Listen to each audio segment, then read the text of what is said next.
no hay una línea uniforme en lo que es la masonería. Hay grupos masones enfrentados y algo que se llama también paramasónicos, que son otros grupos como los Skull and Bones, como muchísimos grupos. Son grupos de intereses que se camuflan de rituales, de formas, de palabras de paso, de conocimientos para autorreconocerse, pero en el fondo son grupos de interés económico. Money es detrás de todo. El dinero está detrás de todo. A ver, Nuyo, ¿cómo tejes esta familia que se extiende desde Turquía hasta el Reino Unido y pasa por, bueno, y luego hasta Washington? O sea, ¿es conspiración? Siempre te pregunto a ti porque tú me encanta que sacas la literatura científica para derribar cualquier rumor de estos, pero ¿es conspiración? ¿Es populismo de prensa rosa de decir no, la culpa lo tienen los Illuminatis, los masones, los rituales come niños? ¿Qué tan cierto es que haya una sed o haya familias que tienen grupo de interés y que están rompiendo Oriente Medio, Europa y el mundo entero, por favor? Pues hombre, es que cuando estamos hablando de algo que se supone que es secreto o que está oculto, no podemos analizarlo precisamente por su naturaleza, porque es oculto, con lo cual tenemos que ponerle dentro de la ecuación como si fuese una X. Tenemos que aplicar los cálculos de la incertidumbre. Lo único que podemos saber es que todos los grupos de poder que pueda llegar, todas las X que pueda llegar a ver en la ecuación, al final necesitan de un Estado, necesitan de una política pública, necesitan de un cuerpo de funcionarios visibles para aplicar sus intereses. Tenemos que ver entonces hasta qué punto las políticas que están aplicando los Estados, los cuerpos burocráticos y las fuerzas de seguridad están, digamos, defendiendo el bien nacional que se supone que tienen que defender en sus constituciones y en sus cuerpos legislativos, o cuando están defendiendo unos intereses, digamos, espurios, digamos, no registrados dentro de sus obligaciones legales. Sabemos perfectamente que hay grupos de poder que controlan o que pueden influenciar más que controlar las políticas públicas y que al final los gobiernos utilizan pues, su fuerza ejecutiva para conseguir que toda la maquinaria del Estado acabe defendiendo unos intereses económicos que van a beneficiar a unos pocos en detrimento del bien de toda la población. Me da igual cómo lo quieras llamar, si los quieres llamar Illuminati, si los quieres llamar aliens, si los quieres llamar pues, conspiraciones. Para mí son simplemente una X en la ecuación, una X que hay que conseguir despejar y que tenemos herramientas para hacerlo, porque a la hora de la verdad, pues como bien dice Francisco, hay que seguir pues quién acaba teniendo el interés, dónde acaba el dinero, esto a quién ha beneficiado. Eso son cosas que acaban de salir, pero igual no se saben en el momento, pero en cuanto empiezas a poder componer una serie de elementos, en cuanto empiezas a tener más información para despejar la X, pues al final la X se consigue despejar. En este sentido, tenemos que tener en cuenta que todos los intereses de todos los países a día de hoy y desde hace ya muchos siglos están interconectados. No hay intereses nacionales. Pues hay alianzas internacionales y las alianzas se hacen para conseguir que los grupos de poder que están detrás de cada Estado pues acaben teniendo su beneficio. Oye, Nuño, perdón que te... Cada Estado están conectados entre sí, pues muy seguramente también haya una cúpula de grupos de interés internacionales que puedan influenciar no solo en un Estado, sino en unos cuantos. ¿Qué es lo que está pasando ahora mismo con todo el asunto del COVID? En todo el mundo se está aplicando las mismas medidas represivas. Se están limitando los derechos de la misma manera. Se está publicitando la misma comunicación científica. En todos los estados se está haciendo exactamente lo mismo. O sea, se ha de suponer que toda esta agenda, toda esta planificación se ha diseñado desde un cuerpo, digamos, que está detrás de los estados y que después son los estados quienes públicamente están aplicando esas políticas en un mundo global. Pues ¿cómo no vas a sospechar después de que haya grupos organizados detrás de los estados que muy seguramente ellos no tengan fronteras y que las fronteras simplemente las tengamos los ciudadanos de a pie? Por supuesto que puede haber de eso. Pues, lo que no podemos hacerlo es definirlo. Oye, Nuño, le acabas de dar un espadazo a todos los fanáticos, y no fanáticos también, sino a todos los seguidores de muchos gobiernos que dicen viva tal país, viva tal país, viva tal, pues no existe ningún país que viva tal país, porque en realidad si vemos el resultado, no te digo qué deduces, sino qué induces. Si el resultado es que ningún gobierno está actuando para su propia gente, para su propio pueblo, sino para el beneficio de unos cuantos, y además siguiendo las reglas internacionales de represión a propósito o usando el COVID, pues entonces da lo mismo ver China, Argentina, Venezuela, y todos están aplicando las mismas medidas como tú dices, y eso es muy curioso. Y entonces, ¿no? Entonces tenemos que ser conscientes de que hay unos intereses supranacionales, supraestatales y por supuesto, o sea, supraindividuales, que no tienen nada que ver con el ciudadano de a pie. Pero tenemos que saber también que ninguno de estos estados puede ejecutar las políticas influenciadas por los grupos de poder yendo en contra de toda su población. Y aquí es cuando entra en juego todo lo que estuvimos hablando previamente en otro programa sobre la manipulación mediática. Todos los estados necesitan de una población que asuma la legitimidad de sus propuestas. Esto es algo que yo les explico muy detalladamente a mis alumnos de guerra política y de comunicación estratégica. La legitimación, el conseguir que siempre haya grandes masas de población apoyando lo que tú haces, o por lo menos no yendo en contra de lo que tú estás haciendo, es algo que está muy estudiado científicamente. Es un proceso cognitivo muy sencillo, pero que simplemente necesitas de una gran masa mediática para poder esparcirlo a través de todos los espectros sociales. Tenemos que tener en cuenta ahora mismo, cuando estamos hablando de Rusia, de Inglaterra, de China, de Estados Unidos, ya hay grupos de interés detrás. O sea, si nosotros ahora quitamos el factor nacional, si quitamos todo lo que son las banderas nacionales, todo lo que es la historia nacional y la idiosincrasia nacional, pues se nos queda un chasis de entramados económicos. O sea, y los entramados económicos van a necesitar una legitimación, un leitmotiv para poder actuar en su arena, para poder tener una presencia pública. Y esto lo hacen a través, pues la mayoría de las veces, de sentimientos nacionalistas, de sentimientos religiosos, de ideologías políticas. Las ideologías políticas están muy de moda a día de hoy y se esparcen muy bien a través de la música, a través de los videoclips, a través de contenido mediático de fácil consumo. Tenemos que tener en cuenta, cuando estamos hablando principalmente ahora volviendo un poco al tema de Turquía, del Mediterráneo, de Estados Unidos, nos estamos olvidando de un eje muy importante. Precisamente esta tarde estaba hablando con Gurderlid y me estaba comentando precisamente ese, que es que el objetivo de Estados Unidos, volviendo otra vez a poner un nombre de país a un interés económico, no es Rusia, es Alemania. El principal problema, el principal objetivo de todo lo que está sucediendo ahora es evitar que Alemania se junte con Rusia. Y el principal objetivo que ha habido a día de hoy no es que dos países se vayan a juntar, sino que vayan a tener una línea energética, como es el proyecto Nord Stream. Intereses económicos, estamos hablando del mercado de la energía. ¿Qué es lo que quiere Estados Unidos? Que no haya una unión energética entre Rusia y Alemania, entre Rusia y Europa. Ese es el principal kit de la cuestión. Y como he comentado, pues si tú quitas los nombres de países y empiezas a poner los nombres de empresas, pues empiezan a encajar mucho mejor todas las piezas dentro del tablero. Y entonces, ¿Biden qué papel juega y cuál sería la diferencia con Trump? Ninguna. Biden tiene muchísimos intereses económicos en Ucrania. O sea, y está muy interesado en que Rusia no tenga la hegemonía del mercado de la energía en Euroasia. Y estamos hablando ya de intereses personales, del bolsillo de Biden. No estamos hablando de Estados Unidos, de la población estadounidense, de la cultura estadounidense o de la bandera o del himno. Estamos hablando de intereses económicos personales que podrían, de una manera especulativa, no quiero meterme yo en asuntos legales, podrían estar guiando la acción, la actividad de Biden en la región. Y muy seguramente lo que vayan a hacer es agitar todos los Balcanes de nuevo. Van a llevar la guerra hasta las puertas de Alemania.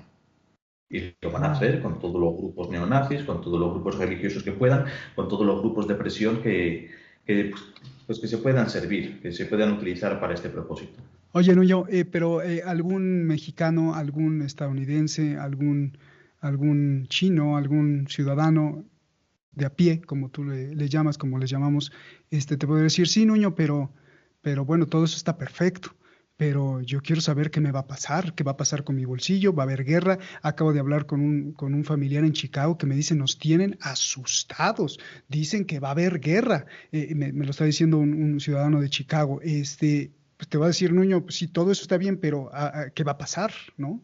¿A dónde nos van a llevar, Nuño? Pues principalmente el decir que aquí el primer ciudadano de a pie soy yo. O sea, yo Mm. no formo parte de ninguna élite. O sea, yo soy aquí un sufridor de las políticas públicas como todo buen hijo de vecino. En segunda parte, como estoy diciendo, o sea, ningún gobierno va a poder hacer una macroactuación o una política internacional yendo en contra de su propia población. Es ya un clásico dentro de Estados Unidos que se utilice el miedo y la histeria para conseguir la aprobación Mm. de la población, o por lo menos para conseguir que no haya un bloque en contra, que no haya una contestación. Las emociones sociales están muy estudiadas. Se sabe perfectamente que si tú estás induciendo un tipo de emoción sobre la población, sobre el grueso social, pues la población va a acabar, digamos, teniendo un proceso cognitivo diferente. Van a acabar entendiendo una información mientras que les va a estar acabando rebotando otra.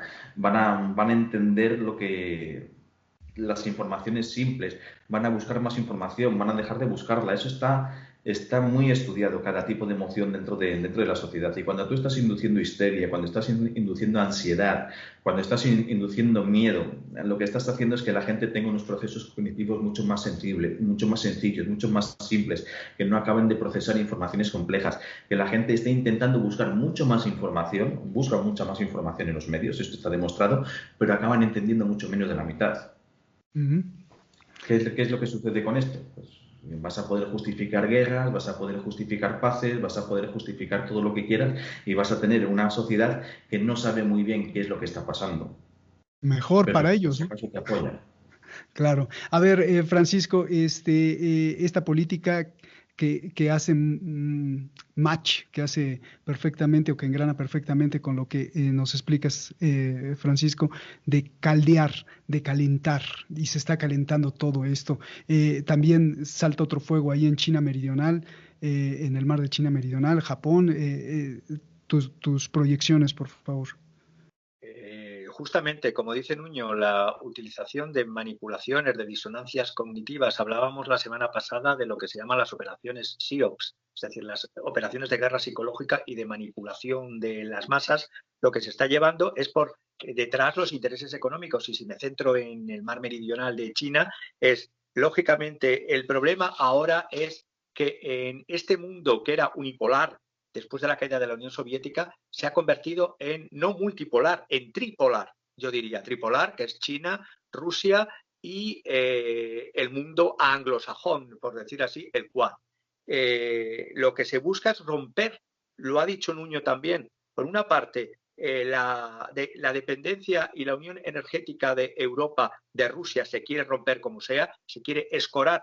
Tremendo error de los europeos lanzar a Rusia, que siempre ha estado jugando entre Occidente y Oriente, dejarla anclada en Oriente, tremendo error para Europa, porque no solamente nos jugamos un gasoducto, el Nord Stream 2, que ya está prácticamente acabado, romper la integración euroasiática. Yo creo que lo que mejor podría hacer Europa sería atraer a Rusia, ser un polo entre China y los Estados Unidos, pero como los europeos son fieles servidores de la Comisión, por así decirlo, la Comisión Europea es el reino de las comisiones y de los lobbies.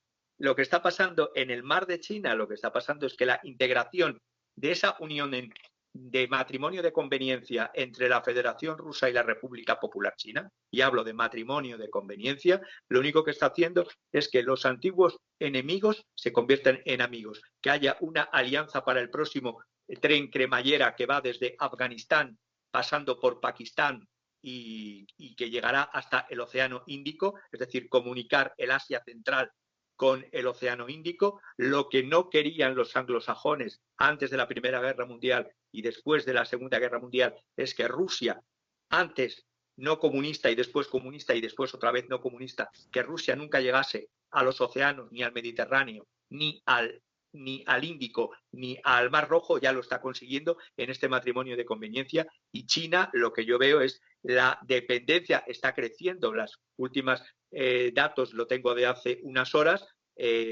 pues está creciendo en el último trimestre a unos ritmos que no hay ningún otro bloque que crezca como está creciendo la República Popular China. Por lo Oye, tanto, sí, por lo tanto, por lo tanto. no, diría que si las élites que nos gobiernan, y digo élites entre comillas, porque si fueran élites serían inteligentes y ejemplares, las élites que gobiernan lo que se llama la Unión Europea, teniendo en cuenta que por el lado occidental está la señora Victoria Nuland, esta misma lady que dijo fuck the European Union cuando el primer Maidán del 2014, de ese intento de implosión de Ucrania y de enfrentarlo a Rusia, es la que está ahora gobernando con Biden. Y por parte de China no tenemos una visión de una Europa que mire, como decía el general de Gaulle, desde Lisboa hasta los Urales. Eso es lo que nos pierde a los europeos. Porque si no vamos a terminar, como dice Nuño, otra vez en otra guerra en territorio europeo. Ya hubo una guerra aprobada por las llamadas izquierdas y por la progresía, que fue la guerra de la desintegración, implosión de Yugoslavia. Ahora tendríamos otra guerra en territorio, si no tanto Balcanes, pero sí entre Ucrania, Rusia, y eso sería el fin definitivo de los europeos. Qué fascinante explicación están dando los dos, porque la Primera y la Segunda Guerra Mundial, pues Europa, ¿no? Estuvo en Europa. Oye, Francisco, con lo que dice Nuño de Alemania, me llama muchísimo la atención y esto entonces cuadra con algo mucho más. Y caemos, ¿sabes a dónde? Otra vez en Irán. En Irán no me dejan decir esto, pero aquí lo voy a decir. Parecería ser que Irán es la salvación de Estados Unidos, porque lo vio Obama. No querían que se uniera Alemania con Rusia y probablemente Rusia esté saboteando y esté utilizando a Irán.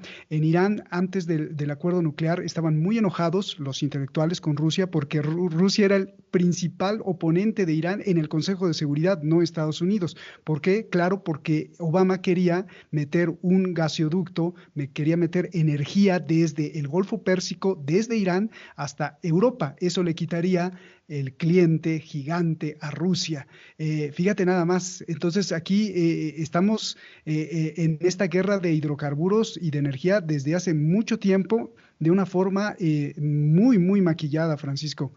Pero las estupideces de las diplomacias estúpidas, y perdonar que utilice ese adjetivo doblemente, tanto de las administraciones norteamericanas desde la época Bush, la época Trump, la época actual con Biden, de enfrentar a todo bicho viviente, aliado y no aliado, ha hecho que Irán esté dentro del bloque euroasiático de China y de Rusia. Es decir, Rusia va a tener petróleo barato, China va a tener petróleo barato, pero no se van a tocar los intereses del petróleo y gasísticos de Rusia hacia los demás estados. Por Pues lo claro. tanto,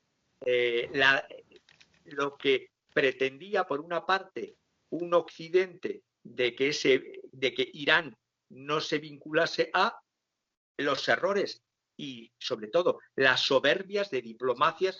Los imperios, se ve claro en la historia que cuanto más decae y se acerca a su fin un imperio, es mucho más violento, es mucho más inculto y es mucho más descalificador. Y por lo tanto, esas malas diplomacias han conllevado a que el bloque euroasiático sea hoy algo imparable. Y si bien es verdad lo que he dicho antes del tren que se está haciendo, ese corredor, esa cremallera a través de Pakistán, eso resta a lo que era la otra alternativa, que era la iraní. Pero yo creo que muchos pueblos mueren, y no quiero con eso señalar a otros más, mueren de soberbia y de aplastar unas élites hasta grados insospechados a lo que es la paciencia del pueblo. Es como en las catilinarias, cuando dice Cicerón, a Catilina quos quotandere abutere patientia nostra, Catilina. ¿Hasta dónde vas a abusar de nuestra paciencia? Pues gobernantes impíos y gobernantes corruptos están abusando de la paciencia de los pueblos y muchas veces terminan pues como terminan. Pues mira, ya se iba a construir esa arteria para surtir de energía a Europa desde Irán. ¿Y qué pasó? Donald Trump no solo la saboteó, sino que también otros intereses. ¿Quién ganó? Rusia.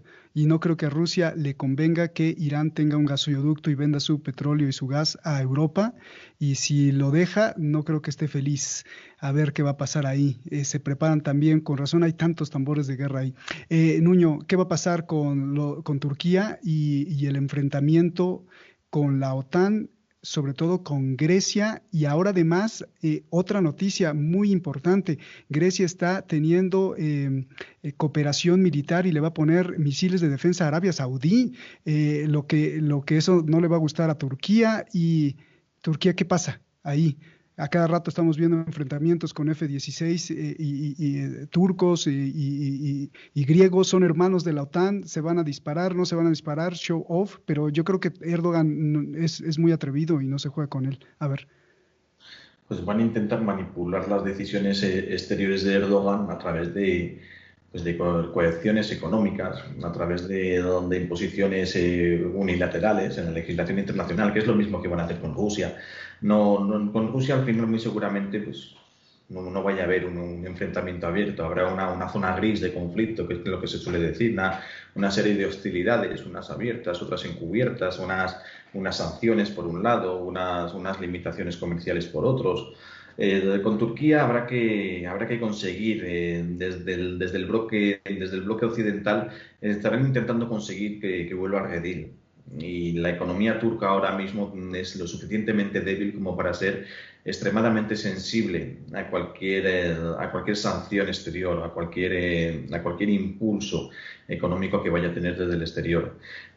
También está habiendo una alianza, está habiendo una serie de intereses con Grecia, que se van a tener que aliar con ellos. O sea, muy seguramente al final, pues si Turquía decide que está en el campo contrario del mercado energético que Rusia, pues va a tener como aliados a Israel, va a tener como aliados a Grecia, va a tener como aliados a otros actores del Mediterráneo en contra de Rusia.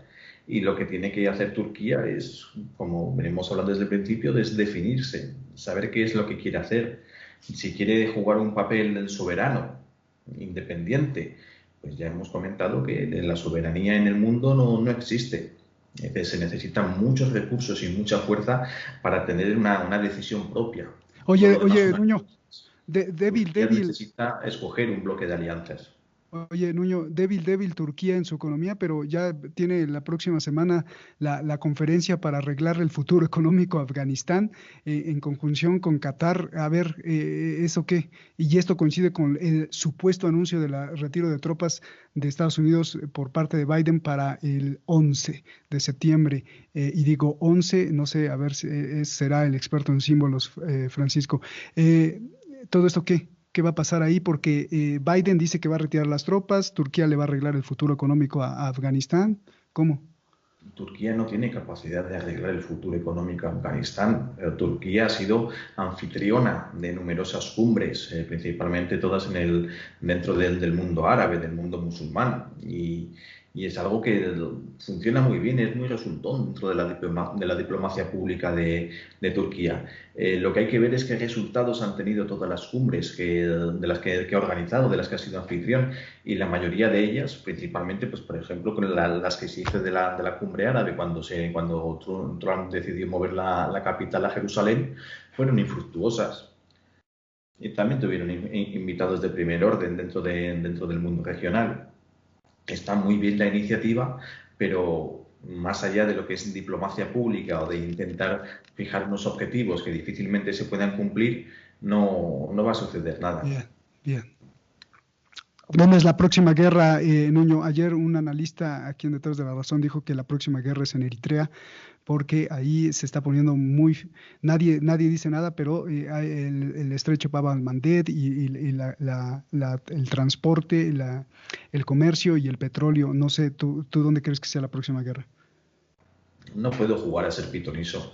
Lo que sí que sé es que los mercados finales son los que van a determinar también o los que van a ser importantes en el punto de origen. Puede haber ahora mismo conflictos y guerras en África pues por mil asuntos de minería, por mil asuntos de transporte. O sea, tenemos puntos calientes en todo el Sahel, o sea, tenemos puntos calientes en todo el mar meridional de China. Tenemos puntos calientes pues, como estamos hablando, en el Mar Negro, en el Mar Azov. ¿Dónde va a ser la primera chispa? ¿Dónde va a prender la primera guerra? Pues muy seguramente en el punto de origen de alguno de los conflictos que tengan una repercusión en los mercados occidentales, tanto de energía como de minería. Bien. 9-11, sí. 9-11, una fecha y un número tremendo en Nueva York. Ahora va a ser el 11-9, el retiro de las tropas de Afganistán. ¿A qué están jugando? ¿Qué significa esto? ¿Nos preocupamos? ¿Festejamos de que se van? ¿O dudamos? Por favor, y nos vamos, Francisco. Francisco. Sí, quería simplemente señalar que es el gran fracaso de la política. Recuerdo ese libro que se llamaba, creo que El Gran Tablero de Ajedrez, sí, Gran Tablero de Ajedrez, de Zbigniew Brzezinski, que en los años 90, bueno, falleció en los años 90, en el 90 y tantos.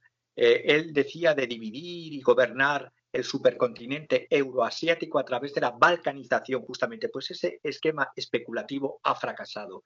Ha habido un éxito primero de Pakistán de ser la primera nación en derrotar a fuerzas terroristas territoriales similares a lo que sería luego el proto-ISIS, luego el acercamiento desde las operaciones del 2014 entre Rusia y Pakistán, cosa que no se pensaba. Islamabad facilitó estos contactos diplomáticos de Moscú con los talibanes y, por lo tanto, todos los miles de millones que han costado a los contribuyentes norteamericanos y que ha inflado la enorme estratosférica deuda pública norteamericana. Por cierto, las sanciones económicas que se está diciendo a que no puedan comprar deuda rusa que se emita a partir de junio por parte de todo el bloque occidental o imponiéndose a la Unión Europea, poco daño puede hacer a Rusia, que tiene un presupuesto bastante equilibrado. El 80% de la deuda pública rusa está en manos locales y su presupuesto es de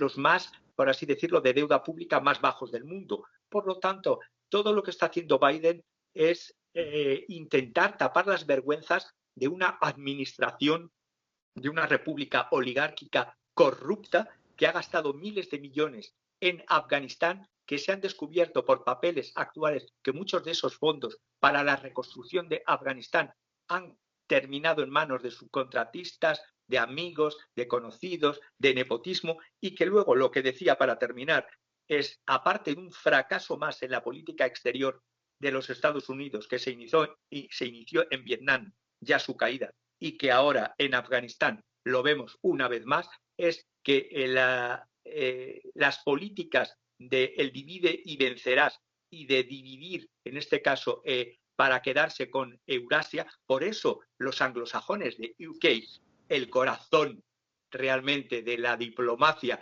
infiltrada incluso en Estados Unidos, que es la del MI6, intentan hacer su política aparte, pero creo que lo van a tener difícil. Y esto como se dice en los países latinoamericanos, en algunos, cuaja. O sea, el asunto es que estás dejando que el peor la víctima más grande del mundo, el pueblo estadounidense, ¿no? Que lo han saqueado todos sus recursos para ir a invadir a otros países, las élites. Dios, qué terrible es esto, y ojalá te escuchen los estadounidenses para que se fijen bien y hagan algo con sus gobernantes locos, o más bien gobernantes máscaras de otros. Rápido, Francisco, ¿quién se echa para atrás primero, Biden o Putin ahí en Ucrania? Putin no se va a echar jamás para atrás en Ucrania, jamás. Francisco Nuño, muchísimas gracias. Siempre es un placer y un deleite escucharlos. Les agradezco y a nombre del público les agradecemos muchísimo Muchas gracias, nos vemos la próxima. Y a usted le agradezco muchísimo también por estar detrás de La Razón. Cada vez somos más, cientos de miles de seguidores, no solo del programa, sino que estamos generando conciencia, siendo muy críticos con todos los gobiernos, con todas las preguntas, desvelando, informando, criticando y sobre todo reflexionando sobre este mundo que puede ser sin duda mucho mejor. Nos vemos la próxima. Gracias por estar aquí.